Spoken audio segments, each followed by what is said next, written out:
Tuan-tuan, puan-puan, muslimin, muslimat yang dirahmati oleh Allah Subhanahu Wa Taala.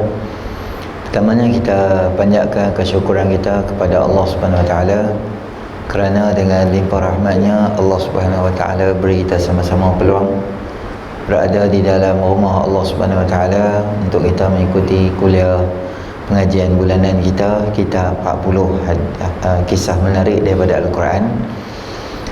Kita masuk dalam kisah yang ke-40, sabar dan berani mempertahankan akidah.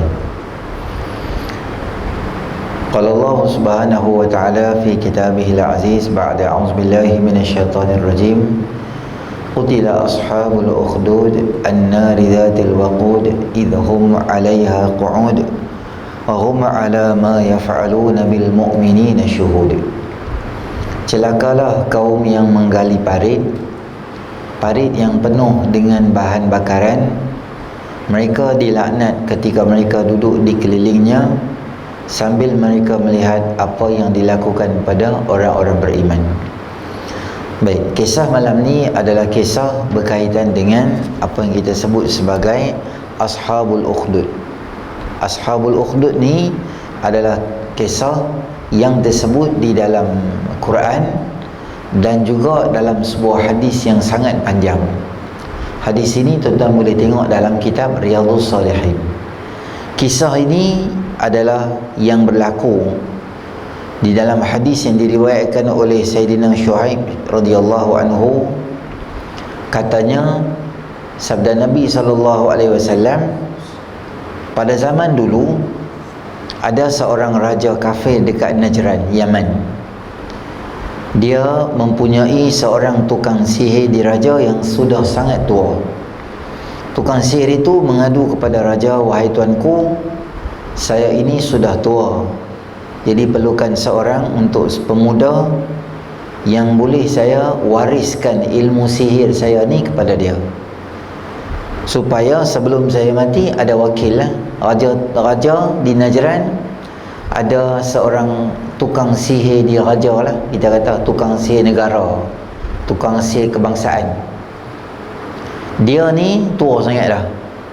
Satu hari dia kata ke raja, carilah pelapis, ajak panggil mai anak-anak muda, hampa buat siapa yang minat, audition hampa buat, lulus siapa, mai masuk akademi dengan aku, akademi sihir. Aku pengetua dia, aku cikgu disiplin dia, aku semua benda aku ajak dia seorang je. Tapi anak muda yang minat cari mai kat aku. Maka akhirnya raja pun cari iklan dekat rata kampung, TV, grup WhatsApp, Telegram lah, apa semua khabar kat semua orang. Akhirnya datang satu anak muda yang dia rasa dia seronok nak belajar, dia berguru dengan sihir tadi tu. Anak muda ni yang rajin, yang cerdik lah, dia pilih dia untuk jadi orang belajar dengan raja tadi tu. Dan apa yang berlaku adalah budak ni tiap-tiap hari daripada rumah dia, pagi dia timai belajar dengan ahli sihir, dia pun balik rumah. Macam itulah rutin dia setiap hari berlaku. Satu hari masa budak ni on the way duk balik, dia terjumpa satu orang rahib yang dia ni orang yang soleh, orang yang alim, rahib zaman tu, dan dia berpegang dengan ajaran tauhidkan Allah Subhanahu wa taala, akidah Islam, beriman dengan Rasul pada zaman itu. Jadi dia jadi orang yang orang soleh lah, orang warak. Jumpa syekh ni, maka apa dia buat? Setelah duduk sama-sama si rahib, maka dia kagum dan tertarik pula dengan ajaran si rahib tadi tu. Lalu dia masuk Islam. Maka apa dia buat? Dia pun duduk dengan si ahli ni rahib tadi, balik duduk dengan ahli rahib tadi tu. Dia nampak macam seronok lah, wali Allah, mungkin ada kelebihan karamah, cakap dia lemah lembut dan sebagainya. Akhirnya budak sekali mengucap 2 kalimah syahadah. Budak tu balik rumah. Maka apa yang berlaku? Setiap hari budak tu akan mai dekat, sebelum dia pergi mengaji dekat istana, dia singgah di rumah tok syekh dia ni, si rahib yang beriman tadi tu. Dia mengaji bab Islam, dia mengaji bab tauhid, dia mengaji bab kalimah la ilaha illallah. Lepas tu dia akan pergi ke mana? Belajar sihir pula.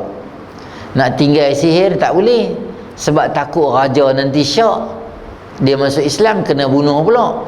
Rahib kata, relax, hang jangan buat. Jadi macam tu, mungkin hang ada satu benda kebaikan yang Allah nak bagi kat hang. Maka dia selalu macam tu. Apa dia buat?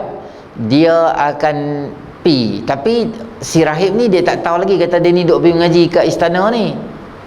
Apa dia ni buat? Dia akan daripada rumah dia singgah di rumah rahib, kemudian dia pi dekat sihir. Sihir tanya, sebab apa hang main lambat? Dia kata, minta maaf lah ni jam lah apa semua. Dia reka ayat tu.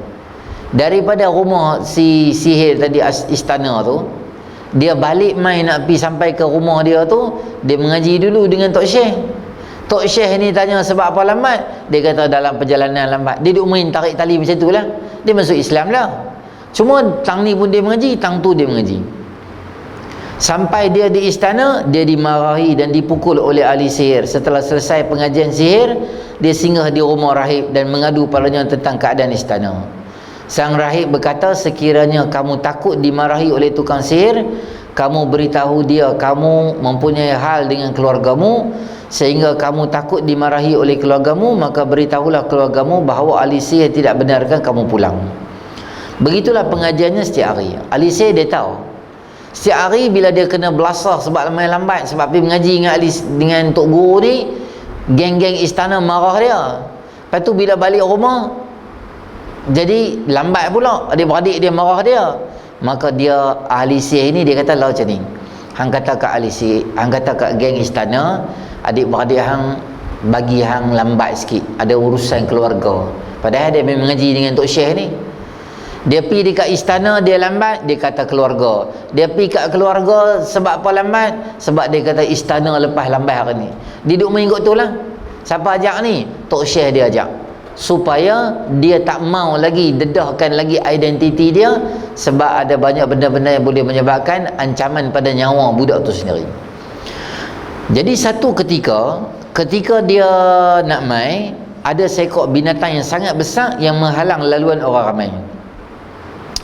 Pemuda tu melihat ke arah binatang tersebut, lalu berbisik di hatinya,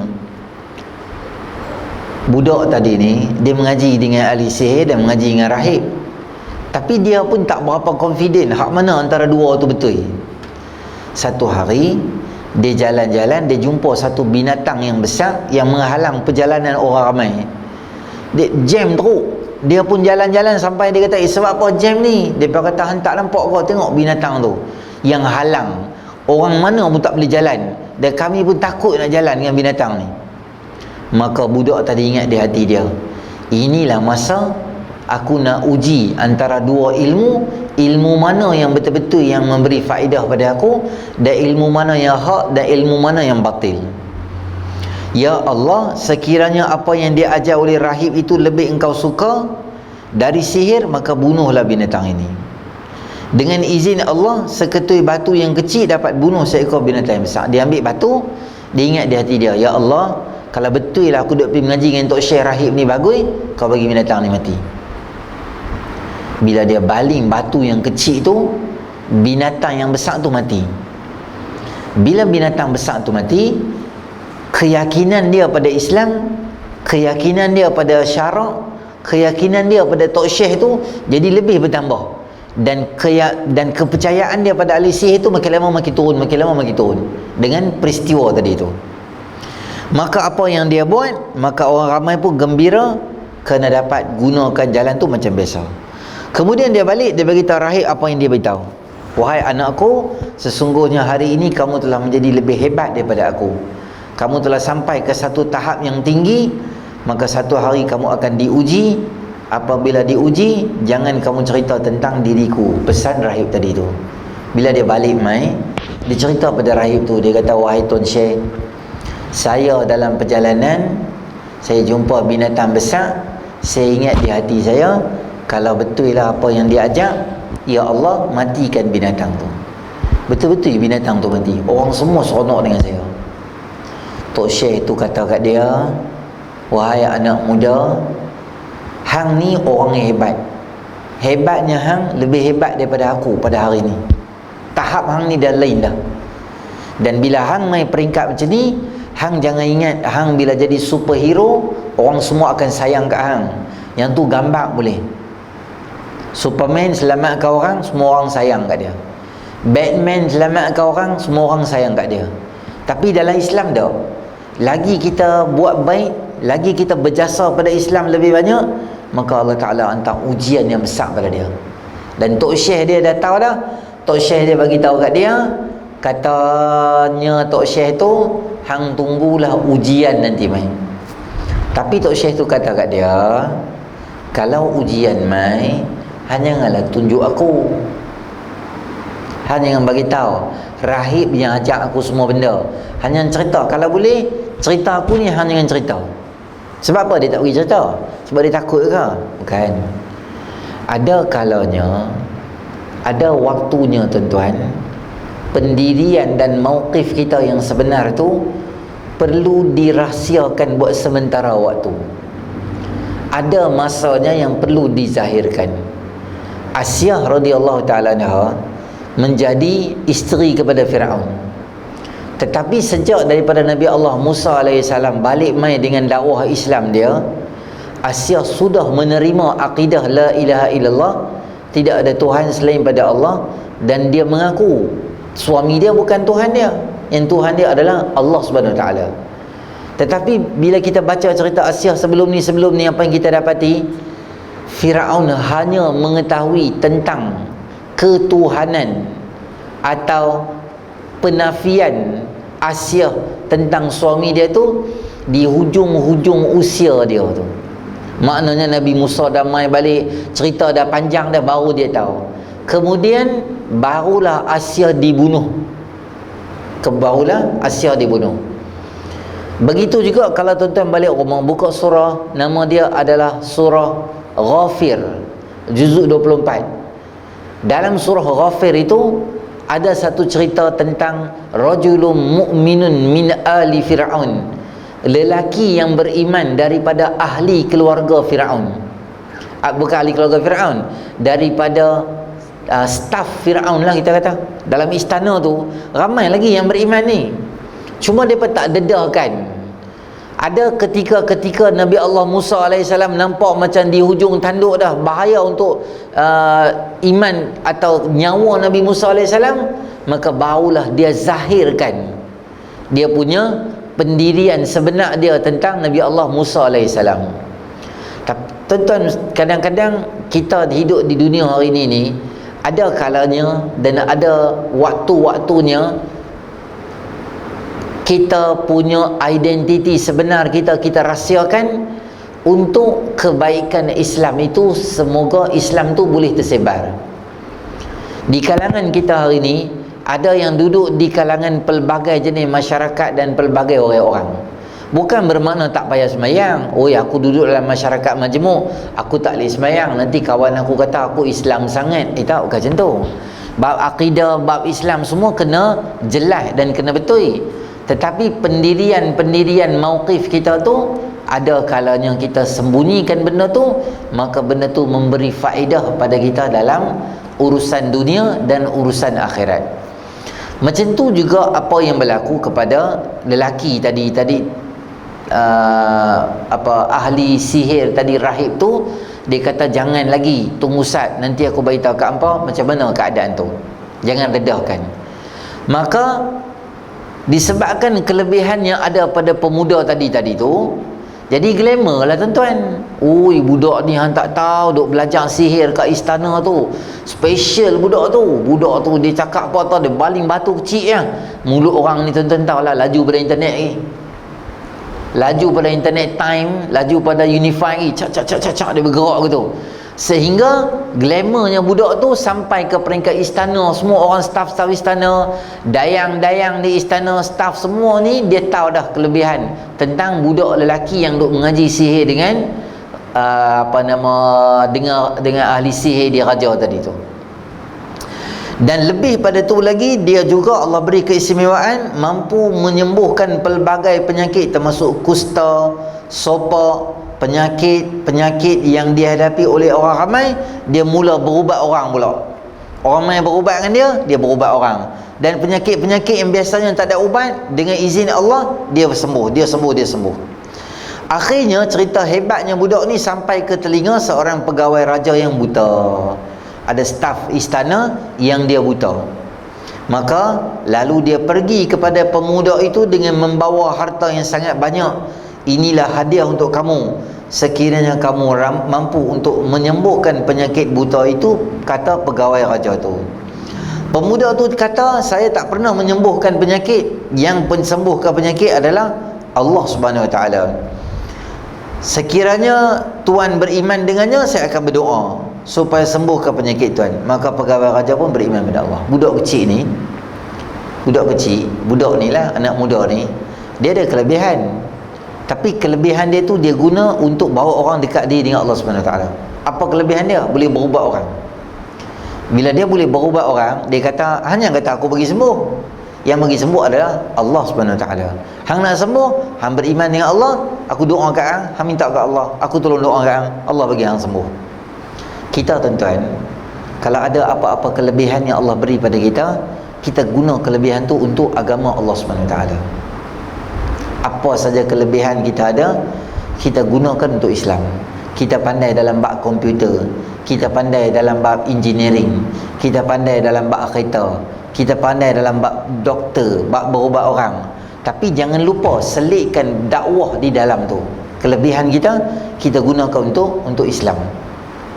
Kita doktor, kita berubat orang, kita bagi tahu penyakit hang ni, rambut guguk teruk dah ni, hanya ngapi yunam, hair care semua tak jadi kerja.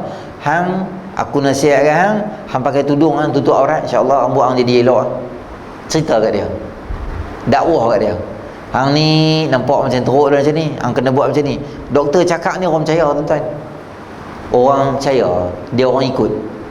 Nabi Allah Yusuf alaihissalam, masa dia kena penjara, duduk dalam penjara, dua orang yang duduk dalam penjara tu, dia mai cerita kat dia. Seorang cerita dia perah anggur, mimpi. Seorang lagi dia mimpi, dia kata, atas kepala aku mimpi ada roti, gagak duk makan roti yang ada atas kepala aku. Hang pandai tak tafsir mimpi? Nabi Yusuf alaihissalam dia pandai tafsir mimpi, tapi dia tak cerita terus mimpi tu. Dia dakwah dulu dua orang tu. Dia kata, ya sahibai sijni a'arbabum mutafarriquna khairun amillahil wahidil qahhar. Wahai member sepenjara aku nak bagi tahu kat hang, adakah Tuhan yang banyak itu lebih baik dan mulia daripada Tuhan yang esa dan perkasa itu adalah Allah Subhanahu Wa Taala. Dia dakwah, sebelum dia jawab soalan mereka, dia gunakan kelebihan yang ada pada dia, bawa orang dekat dia dengan Allah Subhanahu Wa Taala. Inilah contoh para anbiya alaihi salatu wasalam. Ada kelebihan, guna kelebihan untuk bawa kita dengan Allah Subhanahu Wa Taala. Kita ramai di kalangan kita tentu ada kelebihan dan kemahiran masing-masing. Ada orang pandai lukis, kita lukis satu benda yang beri faedah pada orang. Kita lukis cerita tentang dia kartun, tapi dalam kartun dia tu, dalam animasi dia tu ada bawa faedah pada orang, ada bawa orang dekat dia dengan Allah Subhanahu Wa Taala. Macam kartun-kartun ada di pasaran kita ni lah. Sebab apa? Kelebihan yang kita ada tu kita guna dekat dia dengan Allah Subhanahu Wa Taala, supaya kita tak jadi orang yang jauh daripada rahmat Allah Subhanahu Wa Taala. Allah bagi kita kelebihan, guna kelebihan tu untuk bawa orang dekat dia dengan Allah Subhanahu Wa Taala. Budak tadi buat gitu kan. Budak tu kata, kalau hang nak sembuh, hang jangan kata aku sembuh, aku tak ada apa. Yang boleh sembuh adalah Allah Subhanahu Wa Taala. Tang ni pengajaran yang kita boleh ambil. Cara kita cakap dalam akidah kita tu kena jaga elok. Syirik ni ada satu, syirik khafi dengan syirik jali. Jali ni terang-terang pergi sembah berhala, terang-terang kutuk Quran, pijak Quran, kencing, flash dalam jamban kita, hadis Bukhari Muslim, boleh kapiak keluar pada Islam. Tapi ada versi syirik yang khafi, yang tersembunyi. Contoh ayat kita apa? Baiklah Dr. Lamuai tu ada. Kalau tak ada mampu hidup aku. Gaya ayat cakap tu. Kita tak kata doktor tu hidup dan mematikan, tak. Tapi bahaya cakap macam tu. Alhamdulillah lah doktor-doktor tu Allah bagi kelebihan. Allah tu nombor satu. Nasib baiklah hampa lalu tengah jalan tadi, tidak aku dah jatuh gaung dah tadi. Nasib baik juga. Alhamdulillah Allah hantar mai hampa bantu aku. Betul-betul aku duduk di hujung memerlukan bantuan, Allah hantar mai hampa, tepat Allah hantar mai. Apa pun Allah dulu. Hang minum Panadol ni boleh sembuh terus yo. Anda rasa saya ada masalah sikit kepala. Cakap aku tu sebelum minum Panadol. Tak, ada orang minum Panadol sembuh ke? Ada orang jadi sembuh ke? Tak sembuh juga. Ada orang anak ada demam pergi klinik biasa sembuh dah. Anak orang demam yang sama juga tapi tak layan klinik 24 jam. Dia mau klinik mahal sikit. Klinik swasta dia mampu RM50 baru dia elok lagi. Dia tak sangka lah. Sebab demam apa semua ni yang bagi sembuh, bagi sakit adalah Allah Subhanahu Wa Taala. Budak tadi akidah dia mantap dengan Allah Subhanahu Wa Taala, ngaji dengan Tok Syekh tadi tu. Dengan berkat doa pemuda tu, Allah kembalikan semula penglihatan pegawai raja. Maka dia pun pulang seperti biasa di hadapan raja. Oh tuan-tuan, orang tak boleh tengok. Budak tu doa boleh sembuh, boleh tengok terus. Punya seronok dia, boleh mata tu lompat sini, lompat sana, sampai dia duduk pergi lompat depan raja. Raja kata kat dia, macam mana boleh jadi elok ni? Bukan pakai spek mata hitam dengan kayu duduk jalan pelan-pelan ni ke? Aku tengok kayu tak ada dah, spek tak ada dah. Pakat lompat di tangga, turun dengan pemegang tu, fiu, turun aku ni. Happy sangat dah ni. Sebab apa? Siapa yang ubat hang? Dia kata, siapa lagi kalau anak muda hak duduk di situ tu? Tapi dia tak jawab ke tu. Apa dia kata? Yang mengembalikan kamu penglihatan siapa? Dia jawab, Tuhanku. Raja tu kata, ya Tuhanku, dan masihkah ada Tuhan yang selain pada aku? Raja tu kata, siapa sembuh hang? Dia kata, Allah lah sembuhkan aku, Tuhan aku, dia kata. Raja ni heran lah, gaya cakap tu macam Tuhan lain. Dia kata, awak ada Tuhan lain ke? Selain pada aku ni ada Tuhan lain ke? Maka kata staf raja tadi tu, Tuhan aku dan Tuhan kamu, Tuhan kita semua Allah Subhanahu Wa Taala. Hang bukan Tuhan aku. Berani dia. Sebab dia seronok mata dia dapat balik, Allah sembuhkan mata dia. Maka raja rasa marah dan suruh pegawai tangkap dan siksa pegawai itu dengan pelbagai siksaan untuk mengetahui siapa yang mendakwahnya. Akhirnya dia tidak mampu tahan sakit. Dia cerita yang menjadi tentang pemuda itu yang dahulunya menjadi anak angkat tukang sihir di raja. Kena tabur banyak kali. Budak tu, staf tu tak tahan. Dia kata, sebenarnya yang ajak aku pada Islam, yang sembuhkan doa pada aku semua ni, budak tu. Siapa? Hak mengaji sihir tadi tu. Maka pemuda tu dipanggil menghadap raja. Wahai anakku, sesungguhnya ilmu sihir kamu dapat sampai ke tahap yang tinggi sehingga dapat menyembuhkan sopak, kusta, buta dan lain-lain. Pemuda tu menjawab, sesungguhnya saya tidak pernah sembuhkan sesiapa pun. Yang sembuhkan penyakit adalah Allah Subhanahu Wa Taala. Maka raja lebih marah, siksa dia dengan pelbagai siksa, sehingga budak tu tak tahan. Dia pun cerita tentang rahib. Budak lah, satu hari 12 hari tu, dia pun satu hari pecah tonggak lah. Dia kata, siapa aja hang, 3 suku maut daripada belasah dia. Dia pun kalah. Dia kata, yang ajak aku semua benda ni, akidah tauhid ni semua, Tok Syekh aku. Hantar main location dekat kami. Kami nak pergi rumah dia, nak belasah dah 3 suku maut. Lalu cerita perihal gurunya, lalu raja, dia dipaksa dengan sekeras-kerasnya, tinggalkan agama yang kamu anuti. Sang rahib enggan. Mereka pergi cari rahib tu pula. Tahu kata dia, mereka pakai start kereta, start unta dengan start kuda, pakai pergi rumah rahib tu. Mereka belasah rahib tu 3 suku maut. Hang kena mengaku Tuhan hang adalah aku, Tuhan hang kena tinggal agama hang. Maka rahib tak mau, lalu dia ditangkap. Kemudian mereka letakkan gergaji atas kepala dia, lalu digergaji kepala sehingga ke bawah, sehingga badan rahib terbelah dua.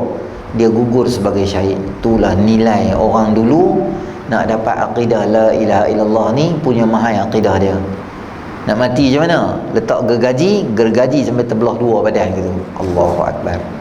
Raja paksa pemuda tu pula untuk tinggal. Maknanya hang tengok, kalau hang tak mau jadi macam ni, baik hang tinggal kat agama, katanya raja tadi tu. Namun pemuda tu enggan. Raja yang semakin berang itu panggil pegawai dia, bawa budak ni ke puncak bukit. Sekiranya dia memberitahu kamu dia hendak tinggal Islam, maka bawa dia pulang. Kalau tidak, lempak dia bawah. Raja pun dah bara dah. Raja kata, tak mau dengar cakap aku lah macam ni. Hampa bawa dia pergi bukit tinggi sikit, bukit bertajam ke, bukit Jambui ke, gunung Semanggui ke, cari tempat lokasi mantap sikit. Hang tanya kat dia, kalau hang nak tinggal Islam, hampa bawa dia balik. Kalau dia tak mau tinggal Islam, hampa lempak dia tang tu, bagi dia padam tang tu. Okey, baik tuanku, dia bawa dia. Sampai puncak bukit, budak tu doa, ya Allah, cukupkanlah bagi aku, selamatkanlah aku daripada depa ni. Tiba-tiba bukit bergerak, habis semua hak pegawai-pegawai tadi jatuh dari bukit. Budak ni tak ada apa. Staff dia semua tergolek, dia doa ke Allah. Sampai dah atas, gegak bukit, pakat jatuh semua. Budak ni relax gitu. Dia turun balik, dia balik ke istana. Raja rasa heran, aku suruh mereka bunuh hang pergi bunuh mereka pula. Dia kata, aku tak bunuh mereka, mereka yang terbalik. Aku tak buat apa pun kat mereka, mereka nak bunuh aku. Kata si budak tadi tu, Allah telah cukupkan aku bagi segala-galanya, kata budak tadi. Kemudian raja utuskan sekumpulan lagi untuk mereka. Untuk apa? Dia panggil pula, dia kata, dia ni tak makan saman, hang nak tinggal Islam tak mau? Dia kata tak. Dia kata apa? Dia kata dekat staff dia, hampa bawa dia sekarang pergi tengah laut. Sampai dekat tengah-tengah laut, hampa tengok line clear, hampa tampak dia ni masuk dalam laut. Bagi dia duduk tengah-tengah laut, biar dia mati tengah. Kena gigit dengan jaws ke, kena gigit dengan shark ke, baby shark ke, dudu ke, biar dia mati. Staff kata, okey, baik tuanku. Mereka pun bawa lah segala alatan apa semua ni, sampan, pau, kapal apa semua ni, pergi tengah laut. Sampai tengah laut, dia pun doa pada Allah Subhanahu Wa Taala, ya Allah, cukupkanlah aku bagi mereka ini. Maka tiba-tiba kapal terbalik, semua pegawai raja mati lemat, dan Allah selamatkan nyawa budak tu. Kapal terbalik, dia kuat lentang. Allah Taala mudahkan dia renang berirama, balik kat balik, mai balik kat raja. Raja kata, pening dia ni, tak mau mati pula, aku pun tak tahu nak buat macam mana. Penat dah aku. Balik main, staff semua duk heran, tak mati lagi dia ni. Betul dia ni, bagus kot. Raja takut orang masuk Islam sebab perangai pelik yang berlaku, peristiwa pelik.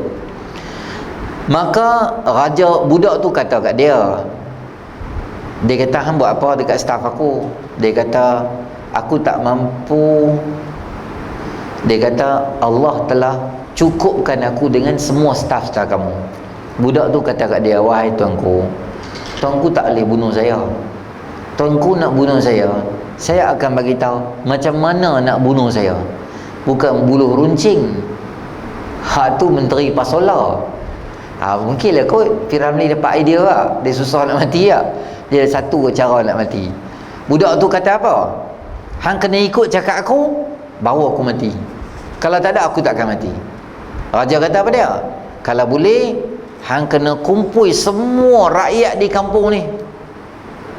Cari satu dataran yang luas, dataran Merdeka ke, stadium Shah Alam ke, stadium Batu Kawan ke, besar-besar tu. Kumpul semua orang, hang kena bagi aku duduk di tengah. Lepas tu, hang kena buat apa? Cari pemanah, sharp shooter yang paling baik, letak aku di situ.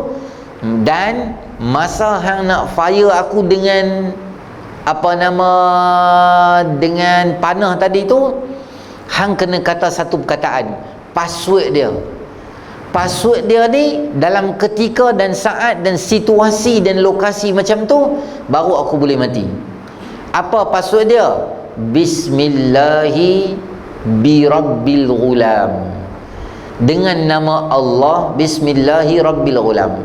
Dengan nama Allah, Tuhan pemuda ini. Kena cakap macam tu. Hang cakap macam tu, kena, baru aku mati. Hak lain, hang try, memang buang karin, memang aku tak akan matinya. Allah akan pelihara dan cukupkan aku, kata budak tadi. Maka raja pun stres dah. Raja kata, hamil pasal lah, mai aku buat. Apa dia buat? Dia arahkan pemuda tu dulu lah. Sehingga raja letakkan anak panah di busur, lalu menyebutnya dengan nama Allah, Tuhan pemuda ini. Lalu anak panah itu dilepaskan, maka ia terkena tepat di dahi pemuda tersebut. Pemuda itu memegang anak panah yang sudah tertusuk kepalanya, lalu dia meninggal dunia. Orang ramai yang menyaksikan peristiwa itu, mereka memeluk Islam beramai-ramai.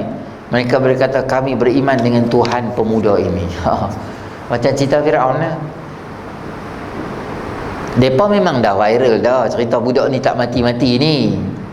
Akhirnya syarat yang ditetapkan tu juga viral, orang semua tahu.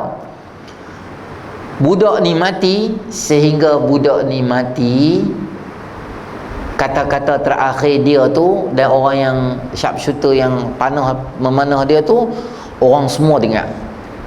Sebab orang dengar, maka orang kata, hebatnya Tuhan pemuda ni, Allah ni, Allah pelihara budak ni. Memang betul lah agama hak budak ni bawa tauhid ni, memang betul lah agama budak ni. Aku rasa bagus. Semua pakat beriman dengan Allah Subhanahu Wa Taala. Raja Bara, perkataan akhir sebelum orang mati tu dia sangat mahal lah tuan-tuan. Tuan-tuan kenal tak Lion of Desert, apa nama dia, Omar Mukhtar kan? Tuan-tuan tahu masa dia meninggal, kerajaan di England nak bunuh dia tu, ke British tu dia buat apa? Masa mereka dekat-dekat nak gantung dia, tuan-tuan tahu apa jadi? Mereka alirkan satu kapal terbang atas kepala dia. Ni dia, ni tali gantung, dia duduk di sini. Dekat-dekat dalam beberapa saat dia nak mati tu, mereka arahkan kapal terbang betul-betul lalu atas kepala dia. Masa lalu di kepala dia, mereka hukum gantung dia, matikan dia. Sebab apa? Sebab tak mau orang dengar kata-kata terakhir dia tu. Kerana kata-kata terakhir orang yang hebat ni boleh menyebabkan orang jadi terpengaruh, dan orang boleh terima agama Allah SWT, dan orang boleh semangat. Kata-kata terakhir sebelum mati para sahabat Nabi SAW banyak menjadi contoh yang sangat luar biasa, sehingga menyebabkan orang yang dengar tu jadi menghidupkan. Dia mati dah, tapi dia menghidupkan nyawa orang lain. Budak ni bila dia dengar tu, semua pakat beriman. Raja jadi bara sangat dengan semua orang pakat beriman ni. Raja kata apa?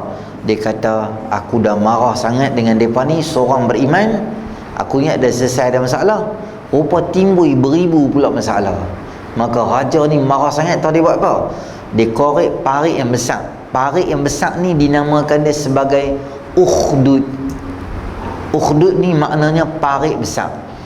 Dia korek parit yang besar, dia bubuh benda bahan bakaran dalam tu. Bubuh banyak benda bakar-bakar dalam tu. Maka apa dia buat? Kalau hampa tak mau tinggal ke Islam, aku tolak hampa semua masuk dalam ni, mati terbakar hampa semua ni, kata raja tadi tu. Maka Allah telah turunkan peringatan untuk tuanku, lihatlah orang ramai telah beriman. Maka raja marah, lalu mengarahkan pengawal dia tu menyalakan api dalam sebuah parit yang panjang, lalu dinyalakan api dalam parit. Kemudian raja tu buat pengumuman, siapa yang tak mau tinggalkan Islam, maka dia dipaksa terjun dalam parit yang ada api. Allahu Akbar. Kita lah tuan-tuan, kalau orang bubuh api tu, rasa-rasa boleh kekal Islam ke? Tak apa, aku keluar dulu. Api dah seriat kecil, esok aku terjun. Kita punya iman ni, sebab tu kita tak beranak zaman ni. Sebab Tuhan tahu muka kita memang kita cak ayam ya. Kita beranak time ni yang sesuai khutbah Jumaat melena saja, macam tu saja, buat kejut, maghrib isyak kuliah sikit-sikit gitu. Lah bila-bila kau baca Quran sikit, tasbih tak tahu ke mana bila. Macam tu umat hak jenis slow ni. Sebab Allah tahu kita ni jenis slow. Slow pula tak beranak kat Palestin. Palestin lah jenis. Terajang pasiak-pasiak mau kat tak puas hati kat Israel tu semangat. Kita terajang kat pasiak. Kita orang luar negara tuan-tuan, pakai tudung orang tarik. Malu dia duduk tengah jalan tutup muka, pergi sekolah, tak boleh pergi sekolah di UK, di Britain dan sebagainya. Macam-macam orang buat, orang pakai tudung ni, tarik masuk dalam tanah, pukul dia, budak-budak perempuan dia pukul dia. Sebab apa pakai tudung? Sini kita tengok artis 15 hari pakai tudung, hari ke-16 tak pakai tudung. I tak nak, hipokrit, I nak jadi diri I sendiri. Pira belah. Ya hari ni selama ni hang pakai tudung tu apa? Jadi bewok. Tu panggil pelik tu. Dia rasa nak pakai tudung, dia pakai. Dan kita doa lah orang yang berhijrah tu, dia hijrah istiqamah. Kan dia saat tak pakai. Dah daripada pakai tudung tu, dia boleh tak pakai tudung satu dah. Dan dia boleh pakai pakaian tak penuh dia dipakai orang tak pakai tudung, tak boleh panggil gitu. Kita punya iman akhir zaman ni yang Nabi SAW kata naik turun. Akhir zaman bukan naik turun tuan-tuan, dia masuk keluar. Pagi beriman, petang tak beriman. Yusbihur rajulu mu'mina wa yumsi kafira. Pagi beriman, petang tak. Petang beriman, pagi tak. Itu level kita hari ni. Ashabul ukhdud, beriman pada Allah Ta'ala. Allah Ta'ala lempak mereka dalam api. Namun tak ada seorang pun yang keluar daripada agama Islam. Bahkan penuh berani mereka sendiri terjun ke dalam parit.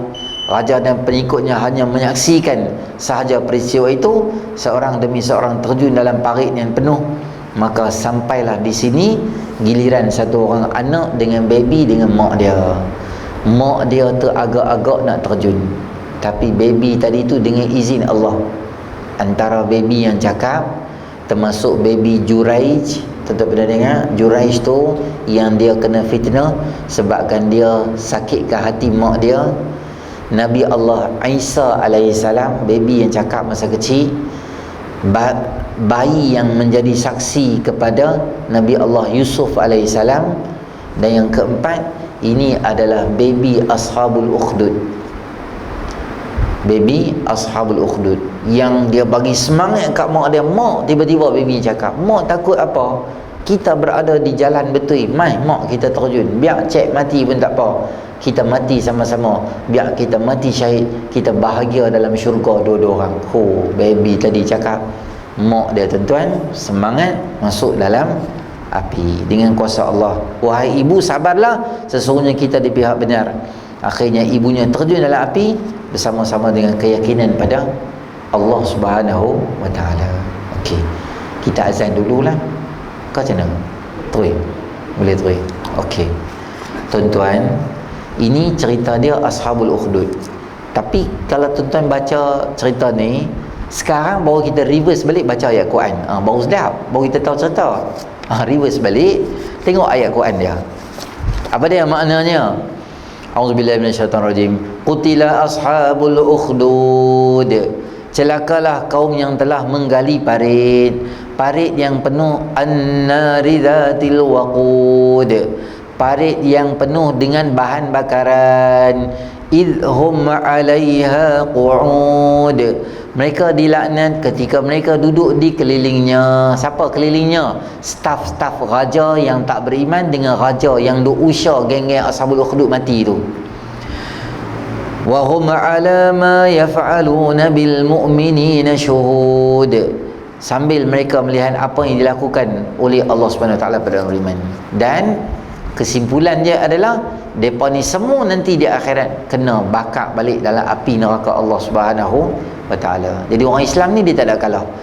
Walaupun nampak pada mata kasar kita kalah, mati, tapi sebenarnya mati syahid. Dunia dapat pahala, akhirat juga dapat pahala. Hatulah yang kata hebatnya Ashabul Ukhdud. Kesimpulan yang saya boleh buat, yang pertama, kebenaran ajaran Islam yang dibawa akidah tauhid la ilaha illallah. Sihir walaupun dia nampak mengagumkan dan nampak macam puaka dan hebat, tetapi ilmu sihir ini adalah ilmu yang kita kata silap mata, dan bukan ilmu yang hak, dan bukan ilmu yang betul lah. Hukum kita belajar sihir ni harus, tetapi mengamalkannya adalah haram. Belajar, kita ambil tahu, tak salah. Kalau buat macam ni, kalau buat macam ni, jadi macam ni, okey.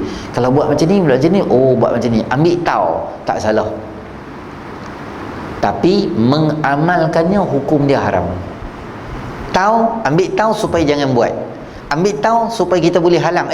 Hampa kalau buat macam ni, aku pernah belajar sihir tu, macam ni hampa jangan duk main ni spirit potong jari buka ni. Tak boleh ni. Aku dah pernah mengaji dah bab ni pada dia. Satgi memang tak betul ni, hantu syaitan jin ni main rasuk hang apa semua ni dengan darah hang semua ni. Hampa ada dikeliling tak apa, hak kawan hak toreng tangan tu dia cari sampai rumah satgi. Sebab macam mana hang tahu? Aku tahulah, aku belajar. Kita belajar untuk halang orang supaya jangan buat. Kita belajar supaya kita tengok orang lain buat, peringat kat dia, kata yang ni tak boleh, yang ni jangan buat. Tujuan kita belajar macam tu boleh. Atau kita belajar perubatan Islam, ada juga satu bab berkaitan kita belajar dengan ilmu hitam. Sebab apa? Sebab kita tengok, yang ni kalau cara macam ni, maksudnya dia ada orang buat dekat hang ni sihir ni, dia belajar ilmu hitam, dia buat macam ni, yang ni sihir ni. Kalau dia bungkus dengan ni, dia bungkus dengan ni, betul, yang ni ciri-ciri dia adalah ciri-ciri saka, ciri-ciri dia adalah ciri-ciri nak bagi rosak orang. Oh, yang ni tak boleh, tak betul, tak apa, aku berubat kat hang. Jadi ilmu tu dia boleh guna untuk ke arah kebaikan. Saja-saja kita nak pergi amal sihir orang, buat naya orang, pedajal orang, bagi orang muntah darah, muntah kaca, muntah bal, muntah paku, hukum dia haram, dosa, dan dilaknat oleh Allah Subhanahu Wa Taala, boleh jatuh akidah syirik dengan Allah Subhanahu Wa Taala. Dan yang ketiga daripada kisah ni kita nak apa? Orang yang beriman pasti dia akan diuji oleh Allah Subhanahu Wa Taala.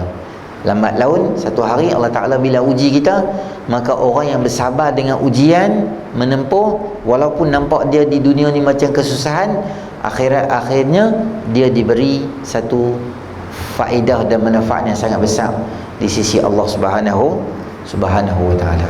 Itulah tuan-tuan beberapa kesimpulan yang kita boleh buat daripada kisah ini. Kisah ni ada dalam hadis, kisah ni juga ada dalam Al-Quran. Nanti kalau diizinkan tuan-tuan, insya-Allah kalau tuan-tuan masuk dalam syurga, saya dan tuan-tuan, kita boleh jumpa lelaki tadi ni. Boleh masuk dalam syurga, boleh request, ya Allah, nak tengoklah muka Ashabul Ukhdud yang bagus itu. Allah akan tunjuk kat kita muka lelaki hak saya. Oh, dia ni kalau baca dalam hadis tu.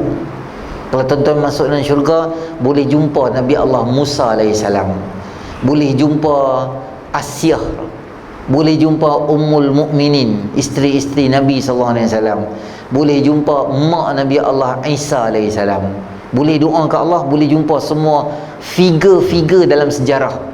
Khalid Al-Walid, oh Khalid Al-Walid macam ni jadi dia, kisah dia. Boleh jumpa satu-satu sahabat. Semua orang tuan-tuan jumpa dalam sirah, dalam sejarah dunia ni, tuan-tuan boleh request dekat Allah, ya Allah, teringin sangat dalam hadis nak jumpa siapa lelaki yang dia menderma, yang saya cerita kat tuan-tuan, dia tukar jadi sopak. Ada satu lelaki yang bagus itu, yang dia habaq kat malaikat, so ambil semua duit dia tu. Saya nak jumpa lah dia tu. Dia cimai dia kata boleh jumpa dia.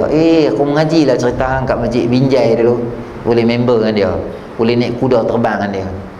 Tapi kena masuk syurga dulu lah, kena susah lu kat dunia lah. Dunia tak semayang, nak jumpa Ashabul Ukhdud, ekor pari malaikat dia bagi. Tak ada lagi. Selesai dulu. InsyaAllah bulan depan kita akan masuk kisah 41, dan saya akan perhabis terus kitab ni 42. Ada lebih kurang 2 cerita lagi untuk kita habis. Dan saya tulis kat kitab saya ni, saya tak tahulah, saya tulis sini 24 bulan 10 bulan 24 bulan 8 2010. Betul? Ada tulis tak kitab bila bulan mengaji? Saya tulis tahun 2010. Sekarang 2020, Covid. 10 tahun saya mengajar tuan-tuan. Betul? Pasal macam lama sangat lah pula. Mujuk kitab ni dah habis. Kalau dia ada lagi, tak tahu Covid Dajjal mai pula baru habis apa. Bulan depan tuan-tuan, kitab ni kita akan habis lah kan. Jadi tuan-tuan mai, sebab bila kitab nak khatam ni adalah waktu yang sangat mustajab. Bagus doa, dan kita doa, kita ijazahkan kepada tuan-tuan. Tuan-tuan kata qabil tu, moga Allah beri keberkatan kepada kisah-kisah ni dapat kita amalkan dalam diri kita. Dan saya akan beritahu kat tuan-tuan kitab apa pula kita akan guna. Jadi disebabkan kita habis kitab, saya akan buat kenuri dekat tuan-tuan bulan depan. Bulan depan hari macam ni, tuan-tuan mai, nanti saya habaq kat Haji Sa'ad, cari siapa-siapa kot ni, buat makan lah, bungkus lah. Covid kan, tak boleh makan tani kan, pakai ambil balik lah seorang sikit. Lepas Isyak kita buat bukan bulan ni, bulan depan lepas Isyak kita buat tahlil ringkas sikit. Lepas tu tuan-tuan boleh ambil makanan semua. Saya belanja sebab habis kitab. Bukan tak main lah, main pula lah. Kitab lain kan, cantik, kitab dah habis, enjoy. Dah kita mengaji jugalah. Jadi saya akan maklum pada tuan-tuan. Saya tengok jadual kuliah tuan-tuan, kitab apa ustaz ni ajak fiqh ke, ajak apa yang tak ada lagi, kita akan slot in masuklah satu kitab yang sesuai dengan masjid tuan-tuan ni. Okey, itu saja. Terima kasih banyak tuan-tuan. Satu saya nak umum, masa agak suntuk tuan-tuan. Kalau boleh, tuan-tuan yang belum daftar undi, boleh tak tolong saya pi daftar undi SPR, bukan SPRM. Tu kalau tuan-tuan jauh bawa SPRM. SPR ya, tak ada M. Suruhanjaya Pilihan Raya Malaysia. Pi daftar. Kami nak undi siapa? Tu semua sabar. Tak main undi, tak main lagi. Sabar dulu. Pi daftar dulu. Pi daftar dulu. Ikut tentuan lah. Nak undi siapa? Nak undi lah kawan buat pengumuman baru ni, tiba-tiba terkejut buat pengumuman ke apa. Itu hak tentuan lah. Undi anda adalah rahsia. Kita tak tahu 1-2 hari orang boleh buat pengumuman, sekali tak buat pengumuman apa, kita pun terkejut terkempang. Buka lah habis data semua, padahal tak ada apa saja betul ya.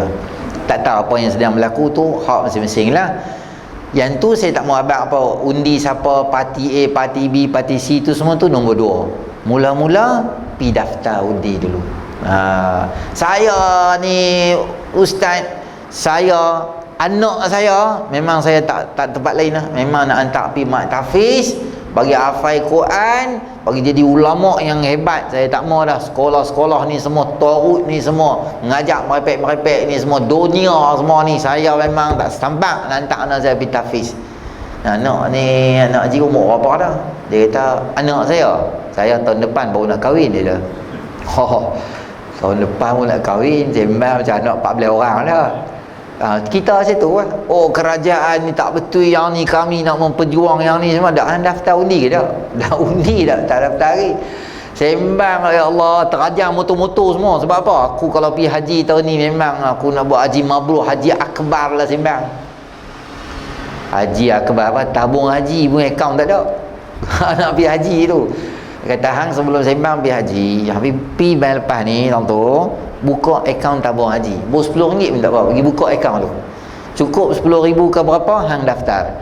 Tahun ni kalau tuan-tuan daftar haji 2178 baru boleh pergi haji. Bukan tahun 2000 tau, 2178. 4 hari lagi Ya'juj Ma'juj nak keluar dah. Baru hang boleh pergi haji. Kalau hang tak daftar lagi, maknanya memang tak tahu bila hang nak pergi daftar ke tu. Jadi daftar ni saya difahamkan minggu ni di depan masjid Sungai Tiram, geng-geng SPR akan main lah. Buka booth dia tu, bukan kasut booth. Buka juga kasut booth nak masuk sembahyang kan. Dia punya stall kecil dia tu, tuan-tuan bawa IC, dia daftar terus elok-elok tu.